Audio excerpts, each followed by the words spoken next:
So, bali mga bossing, andito na ako sa location ni Madam. Pero nagulat na lang ako ng nang biglang may nakalagay na cancel sa ano phone ko. So, dali-daling nag-dispatch naman ako. Tinanong ko kung ba't na-cancel yung order. So, sagot ng ng dispatcher daw, kinancel daw ng customer.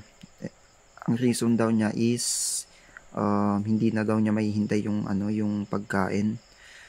So, sa mga customer dyan ng Panda, dapat naman mga boss, inform nyo muna yung yung rider bago kayo mag-cancel ng mga ganyan. Kasi di nyo alam yung tagal din namin na naghintay sa vendor, tapos yung traffic na papunta dyan. Tsaka pagdating namin dyan, bigla lang makaka-cancel yung order nyo. So, kami yung nagsayang ng gasolina, pagod, 'di ba? Next time naman, inform nyo din kami, update nyo na kung kukunin nyo ba yung food para kung sakaling hindi pa kami on the way sa location nyo is pwede na naming magawa ng paraan. Hindi yung ganito na paabutin nyo pa kami sa location nyo tapos i-cancel nyo din, 'di ba? Tapos may mabigat ding consequence yung mga ganyang action ng customer, yung pagka-cancel bigla-bigla. Kasi pwede kaming ma-suspend ng 2 days, ganun.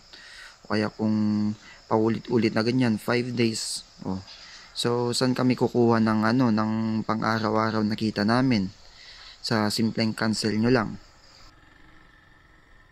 Kaya maging responsible naman tayo sa pag-order, 'di ba? Kasi kaming mga food delivery rider is courier lang ng mga food na i-deliver sa inyo.